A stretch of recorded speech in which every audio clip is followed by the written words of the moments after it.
Bonjour à tous, bienvenue dans le plateau des histoires improbables.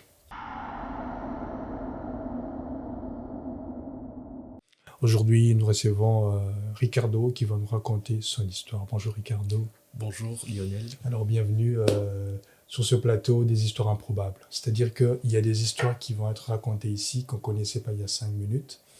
La première partie, tu vas nous parler de ton histoire à toi, qui t'a marqué, que tu trouves improbable, que tu aimerais partager avec les autres. Et la deuxième partie, on va essayer ensemble, toi et moi, recréer une histoire à travers le thème que nous ont envoyé les internautes. C'est Prêt? parfait. Ok. Bon, et si tu te présentais, tu me disais un peu qui est Ricardo? Ok, moi c'est Ricardo Tenda Tenda. Je suis étudiant à l'université de Brest ici en France. Et voilà. Ok, ça fait combien de temps que tu es là? Moi je suis de nationalité congolaise et ça fait pratiquement 1 année et demie que je suis en France. D'accord. Et c'est quoi cette histoire que tu as vraiment voulu venir nous partager ici, dans ce plateau des histoires improbables? Ok, c'est une histoire que j'aime beaucoup raconter parce que ça relève de l'estime de soi et de la foi en soi-même et en Dieu aussi. Et c'est vraiment une très très belle histoire. Ok, bon, on t'écoute. Et les internautes aussi, je pense. Allez, let's go. Ok, moi mon histoire, ça commence vraiment dans mon enfance, durant mon enfance. Durant mon enfance, en fait, j'ai été un enfant assez chanceux. J'apprenais pratiquement très très rapidement que les autres. J'apprenais à lire rapidement. J'ai appris à lire pratiquement à l'âge de 5 ans, 6 ans. Donc j'étais considéré entre guillemets un enfant assez intelligent, Ok. si on peut dire ça. Un surdoué, quoi. Oui, un surdoué, Ok. alors que c'était pas. Moi, je me voyais pas comme ça, en fait. Et à force de l'entendre, t'es intelligent. Et ça a fait en sorte que je puisse aussi me considérer comme tel. Voilà, comme le disait Maria Montessori, l'enfant se construit par l'environnement humain que le, qu'on lui apporte, en fait. Qu'on Très lui important. apporte. Et c'est vraiment dans ce contexte-là que je me surpassais. Je me considérais vraiment comme intelligent. J'avais confiance en moi à l'école. Et ça m'aidait vraiment à avoir des très très bonnes notes. Ouais. D'accord. Et c'est c'est dans ce contexte-là que j'ai des très très bonnes notes et je commence à avoir des très grandes ambitions, pour mes études, notamment faire mes études en Europe, aux États-Unis. Mais il y avait des limites. Il y avait des limites en ça parce que j'étais pas issu, entre guillemets, d'une famille assez aisée. On s'est débrouillé autrement. Ma mère s'est débrouillée vraiment pour subvenir à mes besoins. Et ma mère aussi se débrouillait vraiment pour me payer mes études, mais c'était pas facile. Et penser à l'Europe ou aux États-Unis, c'était vraiment quelque chose de, je peux dire, miraculeux en Ouais, fait. d'inaccessible, quoi. C'était très inaccessible, Mhm. pas réaliste, je peux dire ça comme ça. Et je me suis juste accroché. Mais dans ma tête, en fait, je me disais que ça va être possible. Un jour, je vais y arriver, je ne sais pas par quel moyen, mais ça va être possible. Donc, je me suis mis dans une mentalité où je croyais vraiment en moi. Et ma mère, elle me poussait toujours. Le matin, elle priait pour moi avant d'aller à l'école. Et parfois même, elle priait pas, parfois même, elle déclarait juste des paroles. Elle disait, Ok. t'es intelligent, tu vas donner le meilleur de toi-même et Dieu va t'aider. Et c'est vraiment dans ce contexte-là de la foi en moi, de la foi en Dieu, que j'ai grandi en fait. Et on arrive là en terminale, en sixième des humanités, quand on peut dire ça, quatrième des humanités aujourd'hui. Bon, c'est au collège Notre-Dame du Congo. Là, je suis confronté à quelque chose qu'on appelle l'examen d'État. L'examen Ok. d'État, c'est C'est un vraiment peu quelque comme le bac, chose. quoi, Oui, c'est d'ici. le bac Ok. ici en France. D'accord. Et c'est vraiment assez compliqué parce que moi, je me considère comme intelligent, mais c'est vraiment une ligue des écoles. Chaque Mhm. école a son enfant intelligent. Et là, tu reviens vraiment à la réalité. Tu te dis, ah, je suis pas assez intelligent que ça, tu racontes quand même des gens et tout. Et entre autres aussi, je faisais du génie en herbe. Ok. Ça a fait en sorte que je puisse rencontrer d'autres personnes qui étaient plus douées que moi, Et plus cultivé. plus aussi. cultivées que moi. Ça m'a vraiment mis dans un état de déstabilisation, si je peux dire. Ça m'a un peu déstabilisé. Parce que moi, je me disais, c'est moi qui est intelligent, c'est moi qui... Bah, là, tu rencontres en fait un autre monde, des gens qui sont assez intelligents. Tu vois que tu n'es pas le seul dans le monde. Il y a quand même des gens aussi qui croient en eux. Il y a quand même des gens qui se donnent à fond. Et quand même, je parviens à surmonter ça en me donnant à fond dans mes études, en étant vraiment moi-même et en faisant confiance à Dieu. Et là, ça arrive, on arrive à l'examen d'État. Ça se passe vraiment comme prévu. On est là, on fait bien les examens et on attend les résultats. On attend les résultats. Mais dans ma tête, en fait, je me dis pas que je vais être lauréat parce que il y a beaucoup de choses qui se racontent et tout. Ouais. En fait, je me dis pas que je vais être lauréat parce que je sais que, voilà, j'ai fait mes examens, voilà, tout seul et tout. Il y a d'autres écoles qui trichent, des trucs comme ça. Beaucoup de choses se racontent, en fait. Et je suis dans un contexte où j'attends mon diplôme. Comme tout le monde, je vais juste réussir et aller à l'université. J'ai plus vraiment d'ambition d'aller en Europe, tout ça. Et entre autres, on nous parlait d'une bourse qui s'appelait Excellencia. Mais en tout cas, les jours, ils sont venus à l'école. Moi, dans ma tête, même, je me disais que c'est impossible. Ok. C'est impossible. Et ça ressemble à quoi, cette bourse-là? C'est l'État qui donne? C'est comment? Avant, c'était d'abord la fondation Denis Nyakero qui donnait ça. La première dame. La première dame. Mais maintenant, c'est vraiment l'État qui le donne. C'est maintenant une bourse gouvernementale, nationale, si je peux dire comme ça. En fait, quand ils viennent à l'école pour la première fois, honnêtement, je me vois pas en train de faire partie de cette bourse-là, de voyager en Europe, en France. Je me dis, c'est trop fou, en fait. Je me dis pas ça. Mais dans ma tête, je me dis que un jour, je me trace un programme liné. En fait, je me dis, je peux aller étudier à l'Unikin, par exemple, et me démarquer là-bas. Je vais faire... c'est l'université de Kinshasa. Oui, l'université de Kinshasa, oui. De Kinshasa. Je me dis vraiment que je vais aller à l'université de Kinshasa. Faire toute autre filière et me démarquer là-bas. Et par rapport, il y a des aides par rapport au doctorat, faire un doctorat là-bas, devenir très très intelligent et ensuite avoir des opportunités de venir en France. En fait, je me mets vraiment de venir en France ou en Europe, aux États-Unis. Je me mets vraiment dans un processus très long pour réaliser mes objectifs. Parce que moi, dans mes objectifs, c'est vraiment d'étudier dans des universités vraiment réputées, prestigieuses de niveau mondial. Et je me mets vraiment dans ces ambitions-là. Mais je me dis que ça ne va pas arriver maintenant. Je me dis que non. Et j'attends les résultats d'examen. J'ai fait les examens d'État, tout ça. Sans fraude, sans rien. Je fais mes examens correctement. Et c'était pas assez difficile, mais dans ma tête, je me dis pas que je vais être lauréat. Je me dis que j'attends mon résultat comme tout le monde, en fait. Alors, quand tu dis lauréat, c'est-à-dire que ça ressemble à quoi? C'est-à dire que tu as plus major de promo dans ce sens-là? Tu as plus de points que les autres? Ou bien être... voilà, explique-nous un peu. Ouais, en fait, en RDC, il y a ce qu'on appelle les lauréats. Les lauréats, c'est en fait les gens qui ont des très très bonnes notes, en fait, par rapport aux autres au bac. D'accord. Souvent, ça commence à 80%. 80%, c'est 16 sur 20. On peut dire ça comme ça. 16 sur 20, donc.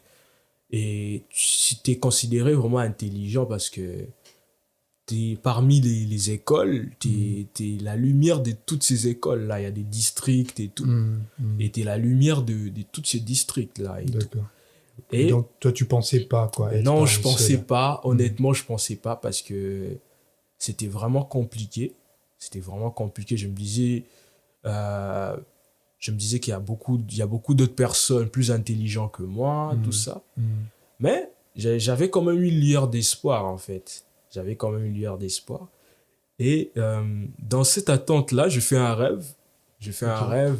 J'ai j'ai fait deux rêves même. Premier rêve, j'ai 57%. Ah, je me dis, qu'est-ce qui se passe? 57%, on peut dire on est autour de 11 virgule quelque chose sur 20. J'ai Mhm. dit, mais c'est impossible parce que je vois, je me suis vraiment préparé à l'époque parce que j'avais eu un livre là, les items c'est vraiment les éditions passées du bac. Ok. Je m'étais préparé H24 avec ce livre et quand je suis arrivé au bac, c'était quasiment des questions assez similaires et j'avais Mhm. vraiment révisé tous mes cours et tout. Donc j'étais quasiment sûr d'avoir au moins 70%, donc je peux dire 70. 70% D'accord. ou 14 sur 20. J'étais quasiment sûr d'arriver à ça quand même. Mhm. 11 sur 20, c'était vraiment pour moi l'échec Échec, en quoi. fait que je Ok, je considérais vois. en fait. Ok, ok. Et Mhm. dans je rêve de ça, j'en parle pas, Mhm. je Mhm. panique en silence à la Oui. maison. Ma mère, elle est plus confiante que moi. Elle dit, ah, toi, à ce qui paraît, tu vas vraiment faire des grandes choses. Tu vas vraiment être parmi les lauréats. D'accord. J'ai dit, est-ce que ça va être possible? Elle dit, Il y oui, croit attends. fort. Elle croit en moi plus que Mhm. moi-même. Ok. En fait, comme je le disais au début, c'est vraiment l'environnement. Mhm. Quand tu es avec des gens qui croient en toi, ça crée un environnement, un cercle vertueux autour de toi. Tu te dis, même si tu crois pas en toi, les ondes négatives que tu as, en fait, les autres vont te tirer vers le haut. C'est vraiment Mhm. comme ça qu'il faut choisir bien son entourage parce que, comme on le dit, les mauvais amis, la mauvaise compagnie corrompt les Les bonnes mœurs. mœurs, en Oui, oui. fait. Mhm. Donc, c'était en fait ça, j'étais H24 à la maison avec ma mère, donc c'était ma mère ma compagnie, donc vu qu'elle Ok. croyait en moi, je me disais comment ça peut se faire, j'ai prié Mhm. aussi pour ça, et je me disais comment ça peut se faire, mais je croyais pas trop. Deuxième rêve encore, je rêve, là je monte un peu vers 62%. Ok. J'ai dit, 62, mais bon, là vraiment je me considère pas vraiment lauréat, donc je suis même déçu un peu de moi-même. Et ça, c'est quelque chose qui t'arrive souvent, les rêves et tout ça. Parce que pour moi, ça, c'est comme quelque chose de touchant. Parce que c'est pas tout le monde qui considère les rêves. Est-ce que ça avait de l'impact sur toi? Est-ce que Ouais. le fait que tu aies rêvé de ça a changé quelque chose dans ta perception? Oui, en fait, les rêves, ça vient de deux situations. Il y a des rêves, par exemple, il y a des rêves. Moi, je suis chrétien, je sais pas Oui. pour des autres. Ça, je l'ai compris tout Oui, de suite. La foi, la maman qui déclare des oui, choses.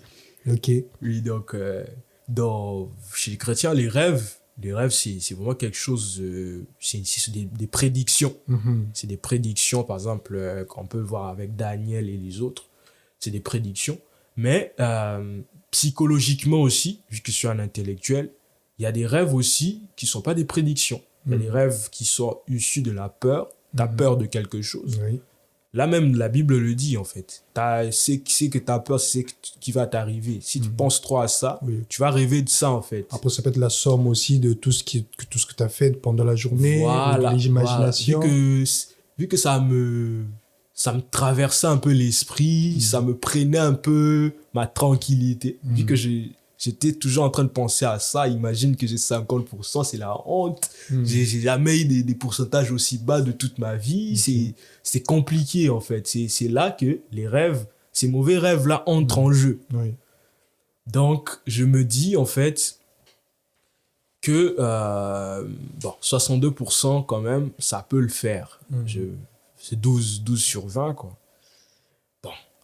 Et après, je reste trop à la maison, ça commence un peu à m'ennuyer un peu. J'ai dit à ma mère que je vais aller faire un cours d'anglais. Mhm. Je fais un cours d'anglais. Je commence un peu à sortir. Je rencontre même certains de mes potes dans le cours d'anglais. Et là, il y a un de mes potes qui me dit que j'ai rêvé que tu étais lauréat et tout. Ok. Là, maintenant, ça commence un peu à entrer des doutes dans mes Mhm. propres rêves, en Mhm. fait. Oui. Moi, je rêve de 57, 62. Toi, tu rêves de 86, 80, Et 87%. attends, j'aimerais comprendre un peu quand même. Parce Mhm. que tu m'as dit, tu es arrivé dans un environnement où il y avait d'autres personnes Oui, que tu estimais beaucoup plus intelligents aussi. oui. Mais c'était quoi tes notes moyennes? Mes notes moyennes, moi, j'étais au collège Notre-Dame du Congo. C'était vraiment une école assez compliquée. Parce qu'avant ça, j'avais vraiment des 80, Ok. 86, 90%. J'étais vraiment dans le top top. Quand je Ok. suis arrivé là-bas, Mhm. c'est là que je me suis retrouvé à 65%, Ok, première je comprends période. mieux. D'accord. Donc, et après, là-bas, maintenant, j'ai appris à me forger, en fait. Mhm. Donc, j'ai appris à me forger. Et là-bas, j'ai augmenté mes notes comme ça. J'étais autour de 60, 70%. Et j'arrivais aussi à 80% facilement. Mhm. J'ai, donc, là-bas, c'était aussi devenu un peu plus facile. D'accord. Et j'étais parmi les plus intelligents là-bas. Ok. Et me voir être encore parmi les plus intelligents du pays, Mhm. c'est ce qui me mettait un peu en contradiction, en fait. D'accord. Bon, Oui. j'arrête de t'interrompre. On est arrivé Ok. au moment où il y a cet autre ami qui a Ouais. fait aussi un rêve sur toi, Ok. avec plus de pourcentage. Ouais. Mhm. Il me dit qu'il a fait un rêve sur moi. Il me dit qu'il a fait un rêve que j'ai eu 87%. J'ai eu Ok. 87%. Mais il a encore, quand il s'est réveillé, il Mhm. s'est encore endormi. Il a encore fait un autre rêve, j'ai eu 86%. Ok. J'ai dit, c'est un peu. Je commence un peu à douter un peu de mes mauvaises notes là Mhm. que j'ai rêvé moi-même, Oui, en oui, fait. oui. Mhm. Entre autres, je rentre chez moi, ma mère aussi me dit que, ah, toi, oh, lauréat, elle m'appelait toujours lauréat, Ok. toujours. Elle était là, tu vois, m'encourager et tout. J'ai dit, mais moi, en fait, dans ma tête, il y a une barrière qui me dit que ça peut pas arriver, en fait. Bon, j'essaie de me détendre, je regarde la télé, ça se passe. Les notes commencent à maintenant sortir, en fait. Les Mhm. notes commencent à sortir dans le pays parce que c'est pas comme en France où on publie directement tous les résultats. Ok. Ça se fait progressivement. Ça se fait, ça commence à. Parfois, ça commence directement dans la capitale, à Kinshasa. Parfois, ça commence dans des provinces.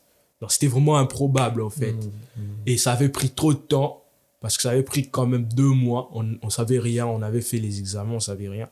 Et là, on attend toujours. On attend toujours. Et le premier résultat, je pense, c'était Okatanga. Je pense une ville du Okatanga, Oui. je sais plus. Là, le lauréat a 73%.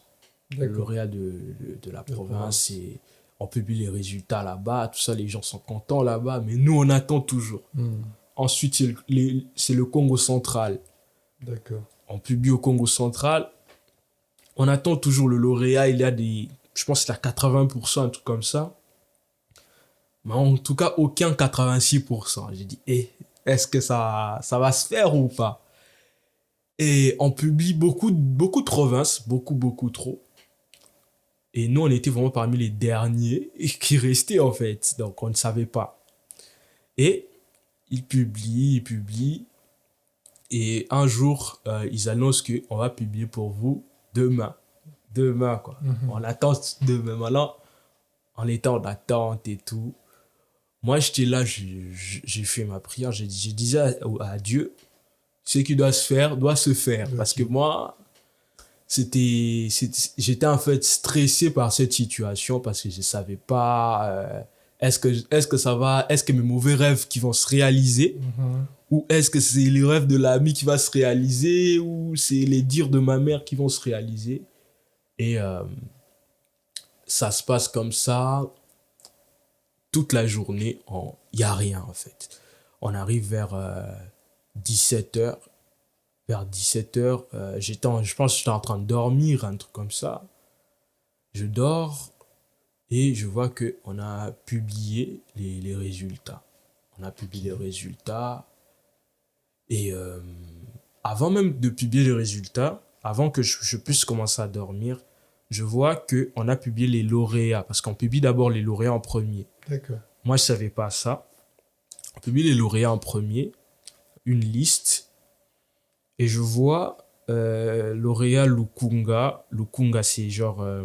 en fait, à Kinshasa, il y a partout, dans le pays, il y a des districts, en fait. Ok. C'est un peu comme ici en France, il y a Île-de-France, tout ça. Les départements. Des départements, en Ok. fait. Oui, il y a des districts. C'est en fait comme ça. Et Lukunga, je vois 87%. Un élève d'une autre école, je ne connais même pas. Ouais, je me dis, les 87% a déjà été fait, quoi. Donc, c'est bon. C'est bon. J'attends moins que ça. J'attends moins que ça. Je me dis, bon, peut-être 60, peut-être 57, mais en tout cas, j'attends moins que ça. Je suis déjà déçu pour un premier temps. Et je dors. Et là, j'écoute. Il y a des cris et tout. Les élèves commencent à se réjouir parce que nous, vraiment, le bac, c'est pas comme en France. Hein. Nous, vraiment, c'est un moment de joie. Ah oui, ça je connais. Avec du talc, un moment de joie, du talc, tout ça. De la semoule même. On peut te jeter de la semoule dessus. Et on envoie quelqu'un venir me réveiller et tout. J'étais tout seul. Ma chambre était en étage et tout. On envoie quelqu'un venir me prendre, tout ça, viens, tout ça. Et moi, j'avais refusé catégoriquement parce qu'il y a un code. On vérifie ça avec un code. J'avais refusé catégoriquement de donner mon code à qui que ce soit parce que je voulais pas que ça puisse ça. Je voulais que moi-même je puisse mettre le code, moi-même je puisse savoir mes pourcentages et tout. Mais il s'est fait que j'avais laissé mon code dans un sac que j'avais laissé dans une autre commune chez ma grand-mère. Ma grand-mère, je peux dire ma grande-tante. J'avais laissé ça là-bas. Et ils ont eu accès à ce sac, ils ont voulu vérifier. Mais ça se fait en fait que je vérifie en même temps aussi et la connexion a bugué en fait. Ça a fait comme si j'ai pas réussi parce que et ils ont reçu l'information que j'ai pas réussi, genre quand ça fait pas d'information, c'est que c'est quelque chose. Les gens qui font le bac à Kinshasa le savent. Quand ça fait pas d'information, c'est que ça va pas en fait. Il faut réessayer encore, il faut acheter encore des unités, réessayer. Et en fait, ça, je me dis c'est pas possible. Je ne peux pas échouer comme ça. Je réessaye. Et là, je vois, ça s'affiche, mais j'arrive pas à lire.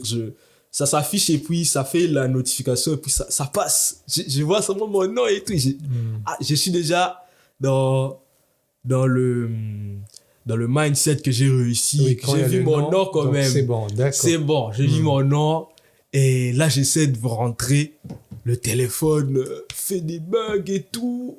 Android, tout ça, comme vous savez.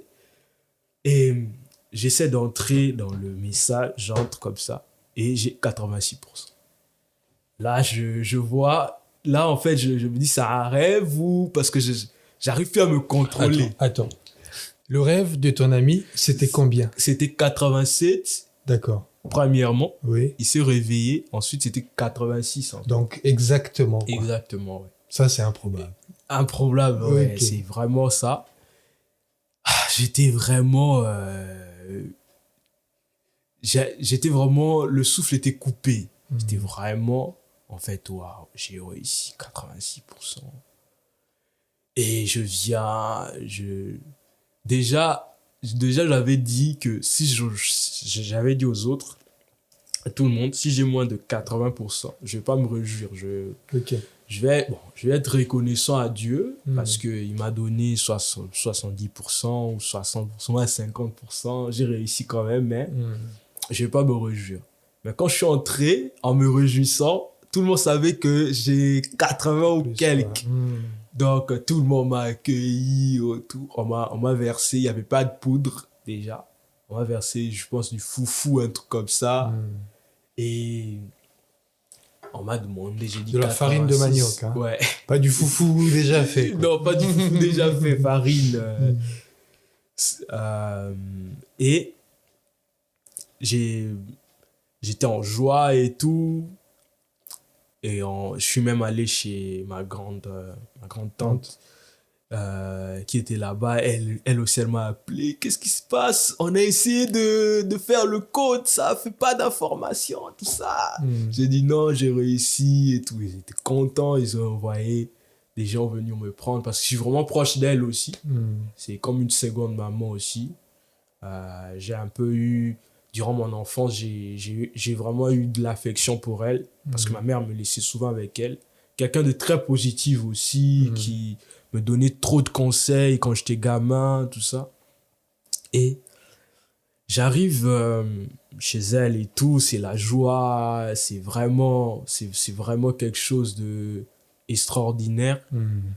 Et je suis vraiment en joie en fait. Un jour, 2 jours. Et là, je commence maintenant à penser, là j'ai eu 86%. Il y avait un truc qu'on appelait Excellencia, je pense. C'était 85. La fameuse bourse. Oui. Ok. Mais moi j'ai 86. Donc c'est-à-dire que je suis éligible. Là, je commence à me positionner par rapport à mes ambitions. De mes études en fait, de mes études que je dois entreprendre. Je me dis, waouh, c'est vraiment... J'essaie un peu d'entrer en contact avec la bourse et tout, je recherche sur Internet et je vois qu'ils ont un numéro, j'essaie de m'inscrire, tout ça, ils disent que non, tu vas passer un test et tout.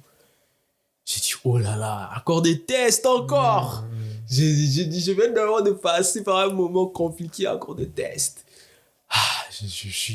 Je me dis, là, je dois me remettre vraiment parce que je peux pas louper, en fait. Je suis vraiment quelqu'un de... je peux pas dire opportuniste, mais vraiment quelqu'un qui n'aime pas rater, moi, les opportunités. Ouais. Je me dis que la chance n'existe pas vraiment. Il faut vraiment avoir toutes les opportunités que Dieu te donne. Il faut vraiment les saisir. Ça, c'est important. J'aime bien cet état d'esprit. Ouais. Et je me dis que je vais te donner le meilleur de moi-même et je vais vraiment aller en France. Parce que c'était vraiment la bourse. Première bourse, c'était la France. Ensuite, il y avait le Maroc. Ensuite, il y avait des boursiers locaux, en fait. Donc, il fallait avoir beaucoup. Là encore, il fallait se démarquer parmi les meilleurs, en fait. Donc, je suis déjà parmi les meilleurs, mais je dois encore me démarquer parmi les meilleurs. Donc là, c'est vraiment dans un état d'esprit très, très compétitif que je dois faire face encore. Et je me dis que ça va le faire. Si je peux arriver ici, c'est-à-dire que ça va le faire. Et ma mère me dit, ça va le faire. Tu as pu arriver jusqu'ici, ça va le faire. Oui. Et je commence à m'entraîner encore à la maison parce que j'avais beaucoup perdu 2 mois d'attente, j'étudiais plus, j'avais beaucoup perdu en performance cognitive et tout. Je commence encore à m'entraîner et tout parce que c'était un peu un test assez différent de l'examen ordinaire. C'était vraiment quelque chose de psychotechnique, je peux dire ça comme ça, où c'est 1 minute par question. D'accord. Et c'est organisé comment? C'est à distance? Tu le passes chez Non, toi? c'est pas à distance, c'est dans des centres d'examen.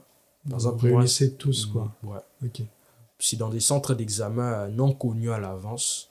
Et vous allez le connaître le jour J de l'examen. Par exemple, moi, c'était à l'université de Kinshasa que ça s'est passé.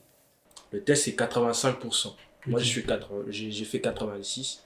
Donc, entre guillemets, tout le monde qui est là a quand même quelque chose à donner, en fait. Il n'y a pas quelqu'un qui est moins intelligent que l'autre et tout. Et tu sens vraiment que, juste à la manière de parler, que tout le monde est intelligent et tu te confrontes parmi les meilleurs. Et on nous prend dans un bus sans téléphone, sans rien, on nous fouille de fou parce qu'il y avait la première dame qui devait venir et tout. Et c'est vraiment quelque chose d'extraordinaire. On vient, on le passe comme ça, on sait même pas là où on est parce que les bus sont voilés, tout ça. On arrive là, on voit qu'on est à l'Uniki, tout ça. Et la première dame vient, elle encourage d'abord, elle fait une petite prière et on commence à nous dispatcher pour faire le test. C'est devant des ordinateurs bien placés déjà, préalables. Et durant le test, c'était vraiment chaud parce que 1 minute par question, même les maths, c'était 1 minute par question. Donc c'était vraiment calcul mental, rapidité. Par exemple, si on demande une question, une équation, il y avait des petits pièges. C'était écrit, tout était écrit en toutes lettres. Ça embrouillait un peu l'esprit. Et c'est dans ce contexte-là que j'ai passé le test. Mais en globalité, ça s'est bien passé. Malgré que je me suis un peu fait piéger au début du test. Mais ça s'est bien passé. Ça s'est très bien passé. Je suis rentré chez moi confiant. J'attendais ma bourse et tout. Et quand on a publié, ça a été vraiment encore un moment de joie. Et parce que peu de temps après la publication, on a été nominé pour être boursier Excellencia. Peu de temps après, on nous a appelé pour dire que non, vous avez votre bourse pour la France. Il faut commencer à vous préparer, quoi. Ouais, moi c'était vraiment quelque chose d'extraordinaire.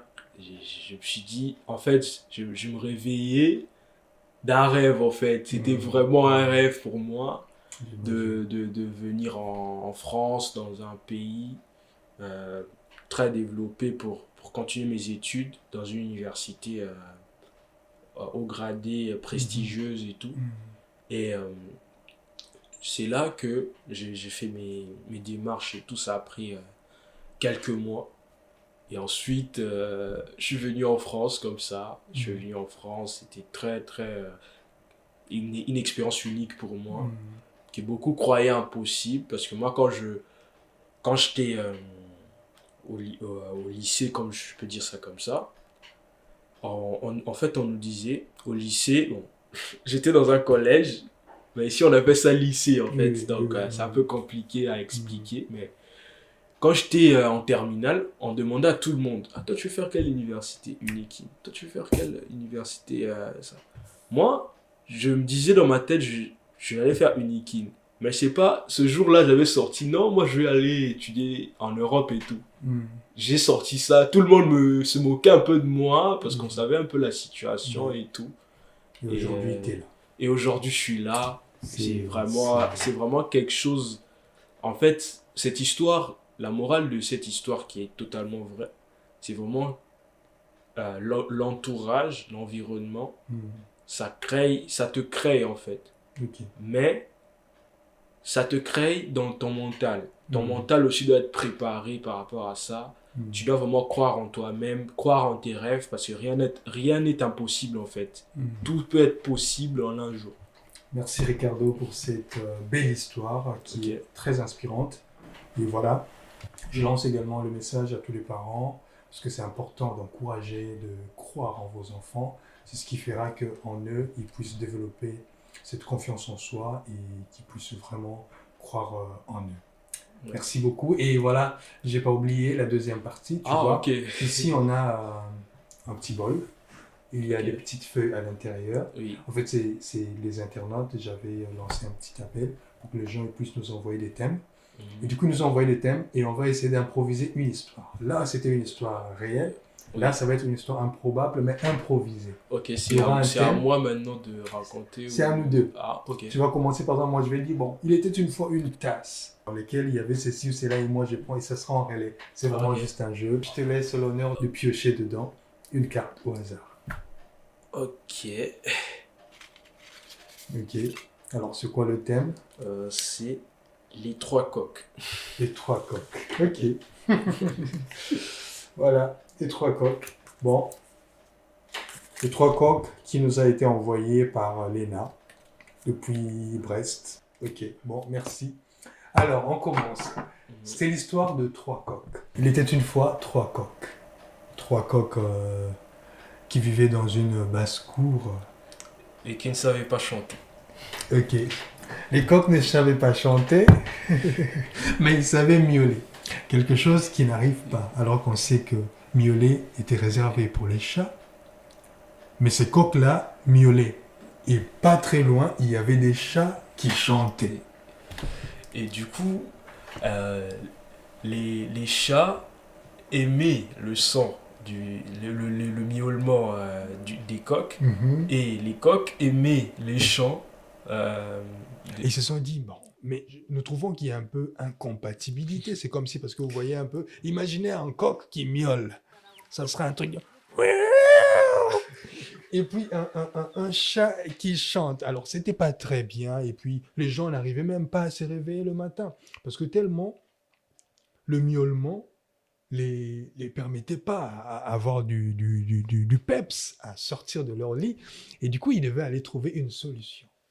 Et cette solution, ils sont allés faire un deal dans lequel l'un des coqs, le plus intelligent, et l'autre est l'un des chats, le chat le plus intelligent de la bande, ils ont voulu faire un deal, celle de s'échanger des sons. Et voilà, depuis ce jour, le coq chante le matin et c'est le chat miaule. qui miaule. Merci beaucoup de t'être prêté au jeu, Ricardo. Merci. Et c'était un réel plaisir d'écouter ton histoire. Le plaisir est partagé. Et merci beaucoup de m'avoir reçu, ici. Merci à tout le monde. Si vous désirez participer à ce podcast, si vous voulez nous partager votre histoire, n'hésitez pas à nous écrire. Et si aussi vous voulez nous envoyer, comme Léna, un thème pour qu'on puisse improviser avec le prochain invité, n'hésitez pas. Je vous dis à bientôt et portez-vous bien. Merci beaucoup.